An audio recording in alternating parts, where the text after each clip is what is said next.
Hello दोस्तों, आपका स्वागत है पीकेपी शिक्षा यूट्यूब चैनल पर। ठीक है, आज भी हम लोग फिर से वही चीज़ पढ़ेंगे, अक्षांश एवं देशांतर। इसमें कुछ चीज़ें छूट गया था तो उसको हम आज पूरा कर लेंगे। इसके बाद एक और वीडियो आएगा इस टॉपिक पर। वो वीडियो आने के बाद से फिर से हम लोग तब कुछ क्वेश्चंस वगैरह कर लेंगे।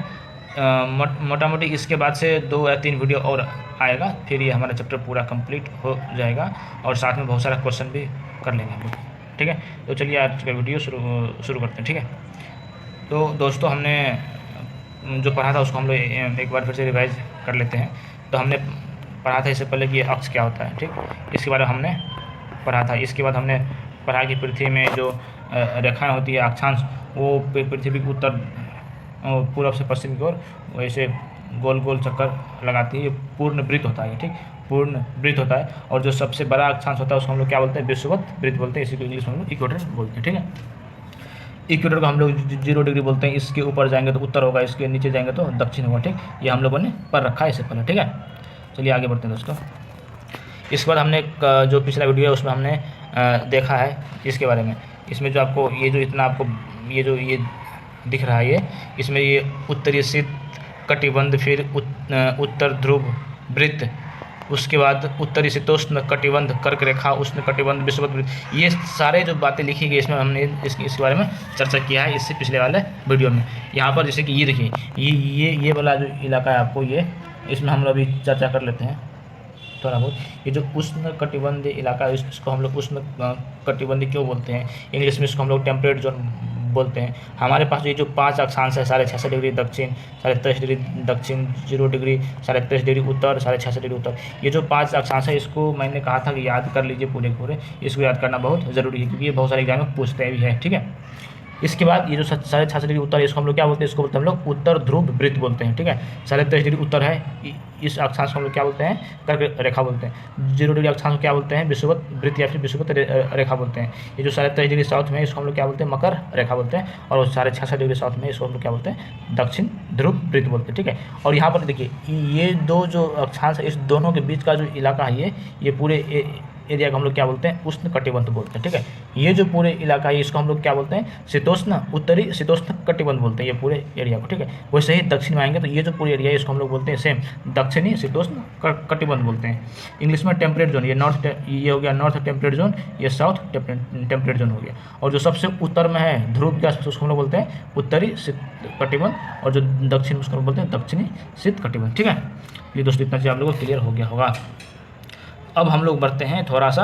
अब हम लोग पढ़ेंगे देशांतर के बारे में कि ये देशांतर क्या होता है। ये खैर हम लोगों ने इससे पहले चर्चा किया है इसके बारे में, देशांतर क्या होता है। इसके अलावा भी कुछ चीज़ें और हम लोग पढ़ेंगे। ठीक है, देखिए दोस्तों, अब एक चीज़ तो हमने पहले भी आपको बता दिया था कि जो अक्षांश होता है उसका अलग अलग डिग्री का जो अक्षांश है उसका जो दूरी है, वो जो उसका जो परिधि है वो अलग अलग होता है। ठीक, जैसे कि आप देखेंगे जो जैसे ये देखिए, जैसे आपका ये देखिए, ये जो आपका हाँ, ये जो 40 डिग्री उत्तर का अक्षांश है इसका दूरी छोटा होगा, ये थोड़ा सा छोटा होगा, ये उससे बड़ा होगा। सबसे बड़ा कौन सा अक्षांश होता है? सबसे बड़ा अक्षांश आपको होता है ये वाला विषुवत रेखा वाला सबसे होता है। तो हर एक अक्षांश का जो है ना वो दूरी अलग अलग होता है। दूरी इन द सेंस कि उसका परिधि सर्कमफ्रेंस अलग अलग होता है। ठीक, लेकिन जब हम देशांतर में आते हैं तो सभी देशांतर का जो दूरी है ना, वो जो इसका जो परिधि है उत्तरी दक्षिण उत्तरी ध्रुव से निकल के जो दक्षिणी ध्रुव में मिलती है, इसका परिधि इक्वल होता है। ठीक, तो जब सभी का परिधि इक्वल होता है तो हम किसको 0 डिग्री मानेंगे भैया?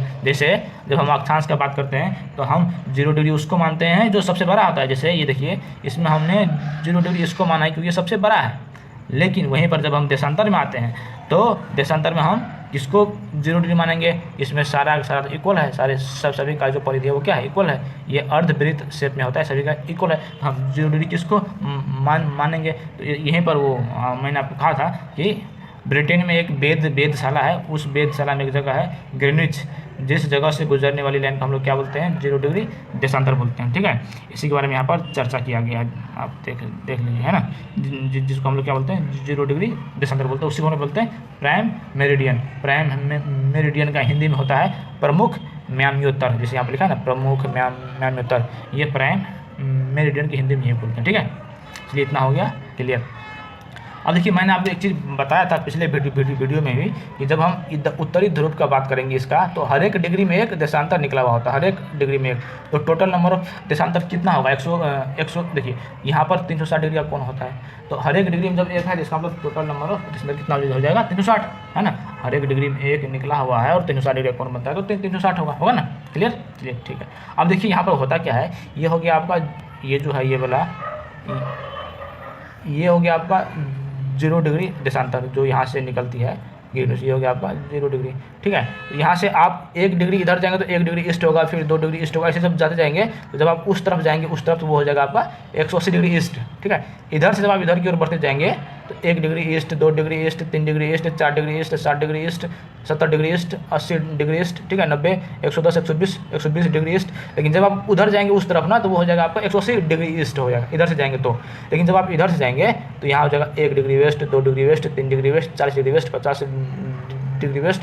और जब वैसे वैसे करते करते जब उस तरफ जाएंगे आप, तो वो हो जाएगा आपको 180 डिग्री वेस्ट। ठीक है, कहने का मतलब ये है कि 180 डिग्री वेस्ट और 180 डिग्री ईस्ट दोनों जो है आपको एक ही लाइन पर आकर के मिल जाएगा। ठीक है, दोनों आपको एक ही लाइन पर आकर के मिल जाएगा। इसीलिए यहाँ पर कहा गया है कि 180 डिग्री पूर्व और 180 डिग्री पश्चिम म्याम्योत्तर एक ही रेखा पर स्थित है। म्याम्योत्तर मतलब कुछ नहीं, इसका मतलब होता है देशांतर। ठीक है, चलिए आगे। अब देखिए एक और चीज़, ये जो आपका फोटो दिख रहा है ये बहुत काम का फोटो है। इसमें क्या है, ये आपका हो गया देशांतर, ये हो गया आपका देशांतर, लेकिन ये क्या हो गया, ये आपका हो गया अक्षांश। ठीक है, तो जहाँ पर अक्षांश और देशांतर एक दूसरे को काटती है ना, ये वाला इलाका है, इसको हम लोग क्या बोलते हैं, इसको हम लोग बोलते हैं ग्रिड। इसको क्या बोलते हैं हम लोग, इसको बोलते हैं ग्रिड। जैसे यहाँ पर काटा, यहाँ पर काटा, ठीक है, यहाँ पर काटा, जहाँ पर अक्षांश और देशांतर एक दूसरे को काटता है उसको हम क्या बोलते हैं, उसको हम बोलते हैं ग्रिड। ये ध्यान रखेंगे, जैसे यहाँ पर दिया हुआ है ये देखिए, यहाँ पर वो जहाँ पर अक्षांश और देशांतर एक दूसरे को काटता है उसको हम क्या बोलते हैं, ग्रिड बोलते हैं। ठीक है, ये ध्यान रखेंगे, ये पूछा भी जाता है एग्जाम में। किसी देखिए पृथ्वी में किसी भी स्थान को लोकेट करने के लिए हमें अक्षांश और देशांतर दोनों की सहायता लेनी पड़ती है। ठीक है, अभी थोड़ा सा आप लोग ये जो उदाहरण दिए सब आप पढ़ लेंगे पूरे, जो आपको एग्जाम्पल दिया सब ये सब आप पढ़ लेंगे। ठीक है, चलिए आगे बढ़ते हैं। अब देखिए थोड़ा टाइम जोन हम लोग थोड़ा सा देख लिए। इसमें टाइम जोन में क्या है ना, आप देखेंगे, देखिए हाँ, इसमें देखिए इसमें जो है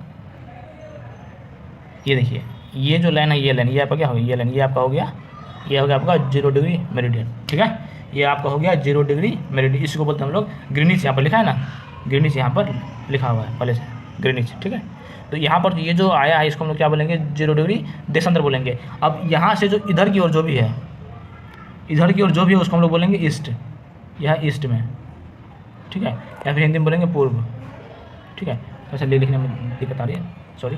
और उसके अलावा जब इधर की ओर जब ये आपका कैसा हो गया, ये आपका हो गया पश्चिम, ये कैसा हो गया, ये पश्चिम हो गया। ठीक है, वेस्ट हो गया। ठीक है, इतना चीज़ आप ध्यान में रखेंगे। चलिए ठीक है, अब आगे बढ़ते हैं थोड़ा सा। आप देखिए यहाँ पर ये जो आपका 0 डिग्री है, अब इससे जब आगे बढ़ते हैं हम लोग, आगे बढ़ते हैं तो यहाँ पर क्या लिखा है, +1, ये +1 है ना। इसका मतलब ये हुआ कि इसके जब ये जो लाइन है, इस लाइन जब हम इधर की ओर बढ़ेंगे तो टाइम जो है वो चेंज होगा, इधर की ओर भी चेंज होगा, इधर की ओर भी चेंज होगा। प्लस का मतलब है टाइम इधर बढ़ेगा।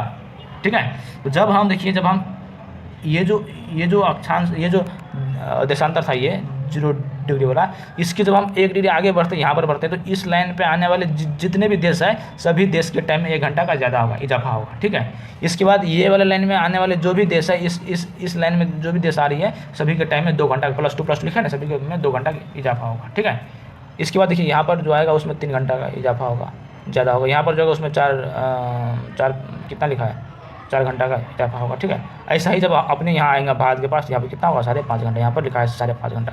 ये अपना प्यारा, ये हमारा प्यारा भारत है। ठीक है, ये हमारा प्यारा भारत है। और जब हम इंडिया के पास आते हैं तो वहाँ पर कितना घंटा, 5.5 घंटा का ज़्यादा होता है टाइम। अब ज़्यादा देखो, ज़्यादा इस तरह भी ज़्यादा आप बोलेंगे कि हमारा भारत का जो टाइम है वो इंग्लैंड के टाइम से 5.5 घंटा ज़्यादा है, मतलब ऊपर है। इसलिए ऊपर क्योंकि हमारे यहाँ पहले सूरज उदय होता है, बाद में इंग्लैंड में होता है। तो जहाँ पर सूर्य पहले उगेगा उसका टाइम पहले होगा, सिंपल सी बात है। तो सूर्य तो इधर से उगती है, इधर की ओर आती है। आपको पता होगा पृथ्वी जो है वो वेस्ट टू ईस्ट मूव करती है। Earth move from where west to east. ठीक है, वेस्ट टू ईस्ट। जब पृथ्वी वेस्ट टू ईस्ट मूव करती है तो पहले दिन कहाँ होगा, पहले दिन होगा ईस्ट में, है ना। पहले दिन होगा तो डे जो है पहले होगा ईस्ट में, फिर वो आएगा वेस्ट में। Got it. ठीक है दोस्तों, इसीलिए जब पृथ्वी मूव करती है वेस्ट टू ईस्ट तो दिन होता है पहले ईस्ट में। इसीलिए हमारा मेरा भारत का जो टाइम है वो इंग्लैंड से 5.5 घंटा ज़्यादा है। और इधर का टाइम आप देखेंगे, इधर के टाइम में सही में क्या लिखा है, माइनस है ना, माइनस इन द सेंस यहाँ का टाइम पीछे है। चलिए ये भी पढ़ लिया हम लोग, इसके बाद आगे बढ़ते हैं। इसके बारे में हमने बात किया था, देशांतर और समय, ठीक है। आपको मैं बताया था कि ये जो टर्म है हर ये 4 मिनट में 1 डिग्री घूमता है, ये बात किया था हमने, ठीक है। इसी हिसाब से टाइम का हिसाब किताब यहाँ पर किया गया है। इसको आप एक बार ही पढ़ लेंगे पूरे। यदि आपको किसी चीज़ में दिक्कत हो तो आप पीछे वाले वीडियो जा करके देखिए। यदि फिर भी कोई दिक्कत आ रहा है तो आप कमेंट जरूर से ज़रूर करेंगे, ठीक है। और कृपया करके वीडियो को लाइक और शेयर सब्सक्राइब जरूर से ज़रूर कर दें, हमारा मनोबल भी बढ़ता है, ठीक है। और ये हमने भारत के जो मानक समय है उसके बारे में बात किया था, आप ये पूरे पढ़ लेंगे एक बार, ये पूरे पढ़ लेंगे, ठीक है। इसमें हमने पूरे बात किया है, मानक समय क्या होता है, कहाँ से आता है, सब चीज़, ठीक है। चलिए अब ये हो गया, ये वीडियो आज से ख़त्म हो गया, ठीक है। तो हम थोड़ा सा क्वेश्चन कर लें, एक दो क्वेश्चन हम लोग देखते हैं समझ में आता है कि नहीं आता। पृथ्वी का सही आकार क्या है? देखिए ये जो पहला क्वेश्चन है, फर्स्ट क्वेश्चन, पृथ्वी का सही आकार क्या है? इसमें कार्य देखिए, अब आप लोग बोलेंगे गोल होता है, ये होता है, ऐसा कुछ नहीं होता है। पृथ्वी जो है वो उत्तरी ध्रुव और दक्षिणी ध्रुव में थोड़ा सा चपटी है। आप चलिए पढ़ लीजिए पहले, यहाँ पर स्पष्ट लिखा है, पहला लाइन में ही लिखा हुआ था, देखिए यहाँ पर ये जो लाइन यहाँ पर लिखा हुआ है, पृथ्वी का जो है, हमारा पृथ्वी उत्तर और दक्षिण ध्रुव में थोड़ी चपटी तथा मध्य में थोड़ी उभरी हुई है, ठीक है। ये लाइन आप ध्यान रखेंगे। तो ऐसा ही हमारा जो पृथ्वी है वो उत्तर और दक्षिणी ध्रुव में चपटी एवं बीच में उभरी हुई है, ठीक है। इसीलिए इस तरह का शेप को हम लोग इंग्लिश में बोलते हैं geoid shape, GEOID, geoid shape बोलते हैं, NCERT बुक में है, ठीक है। ग्लोब क्या है? देखिए ग्लोब क्या है, ग्लोब जो है पृथ्वी का एक छोटा सा स्वरूप है जो जिसको हमने बस इसलिए बनाया ताकि हमको पढ़ने लिखने में आसानी हो, ठीक है। उसको हम लोग ग्लोब बोलते हैं। चलिए अब यहाँ पर लिखा हुआ है कि कर्क रेखा के अक्षांश मान क्या है? बताइए जनाब, कर्क रेखा का अक्षांश मान कितना होता है, आप लोग बताएंगे। ये होता है 23.5 डिग्री फिर नॉर्थ, ठीक है। आप ग्लोब में देख लेंगे, मैंने कई बार बताया ये मैं अब दोबारा नहीं बताऊंगा। वैसे ही पृथ्वी के 3 ताप कटिबंध कौन से हैं? बताइए 3 ताप कटिबंध कौन सा है? एक तो हो गया उष्ण कटिबंध हो गया, दूसरा होता है आपको शीतोष्ण कटिबंध हो गया, और तीसरा होता है आपको शीत कटिबंध हो गया, ठीक है। ये तो 3 कटिबंध आपको मैंने बताया था पहले वीडियो में, आप देख देखेंगे। अक्षांश एवं देशांतर क्या है? ये दोनों काल्पनिक रेखाएं होती है। अक्षांश जो है पृथ्वी के पूर्व से पश्चिम या पश्चिम से पूर्व की ओर एक वलय के रूप में होता है, सर्किल के रूप में होता है, ठीक है। और देशांतर जो है वो उत्तर से दक्षिण अर्धवृत्त के रूप में होता है। दोनों काल्पनिक रेखाएं हैं। दोनों हमने इसलिए लाया था ताकि हम पृथ्वी में किसी भी जगह को आसानी से दर्शा सकें।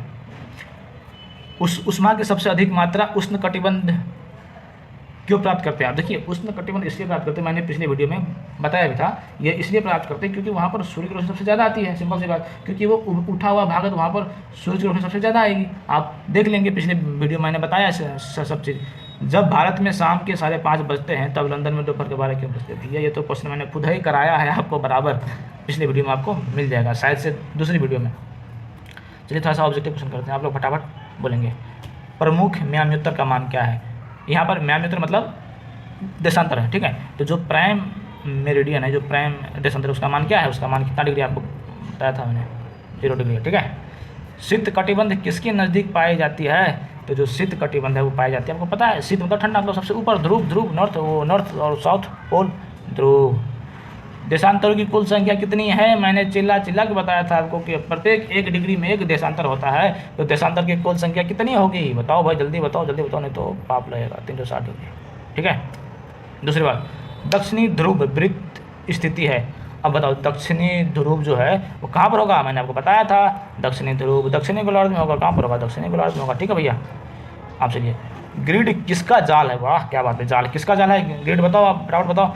अक्षांशों एवं देशांतरीय म्याम्योत्तरों का एक तरह का जाल है ग्रिड। चलिए खाली स्थान को भरो भाई फटाफट। मकर रेखा कहाँ पर स्थित है? आप बताएंगे फटाफट। मकर रेखा जो है वो 23.5 डिग्री दक्षिणी 23.5 डिग्री दक्षिण में स्थित है। भारत का मानक म्याम्योत्तर 82.5 डिग्री पूर्व में है। 0 डिग्री म्याम्योत्तर को क्या बोलते हैं? इसको बोलते हैं प्राइम मेरिडियन या फिर अंतर्राष्ट्रीय मानक रेखा के नाम से भी जाना जाता है। आप पढ़ लेंगे, पीछे दिया होगा। देशांतरों के बीच की दूरी, हाँ ये एक चीज़ भाई, ये मैं बता दे रहा हूँ, अभी मेरे याद आया। जो देशांतर होता है उसके बीच की दूरी जो है ना, आप देखेंगे इधर, ये देखिए, ये मैं बताना भूल गया था, सॉरी। ये देखिए, ये जो देशांतर है तो देशांतर ये भी है और देशांतर ये भी है ना, देशांतर ये भी है। तो जैसे जैसे देखिए ये आपका हो गया विषुवत रेखा। तो आप जब विषुवत रेखा में है तो विषुवत रेखा में देशांतर के बीच की दूरी सबसे ज़्यादा है ना। लेकिन जब आप ऊपर की ओर जाते हैं, जैसे नॉर्थ की ओर जाते हैं, तो यहाँ पर देशांतर के बीच की दूरी बहुत कम है ना। तो यही कहने का मतलब यही है कि जब आप विषुवत रेखा से उत्तर या दक्षिण की ओर जाते हैं तो देशांतरों के बीच की दूरी क्या होती है, घटती है। ठीक है, वही यहाँ पर क्वेश्चन आएगा। भारत का महत्व क्या पता हो गया। देशांतरों के बीच की दूरी ध्रुव की तरफ घटती है। देशांतरों के बीच की दूरी ध्रुव की तरफ घटती जाती है। ठीक है, उत्तर ध्रुव वृत्त उत्तरी गोलार्ध में स्थित है। ठीक है, चलिए भैया आज के लिए इतना ही। कृपया करके मेरा वीडियो को लाइक से और चैनल को सब्सक्राइब ज़रूर से ज़रूर करें। कोई दिक्कत हो, कुछ भी दिक्कत हो, कुछ भी मतलब कुछ भी आपको देशांतर और अक्षांश में कोई कुछ भी दिक्कत हो तो आप कमेंट ज़रूर से ज़रूर करेंगे ताकि मैं आपको उसका सलूशन बता सकूँ। ठीक है भैया, धन्यवाद, गुड नाइट।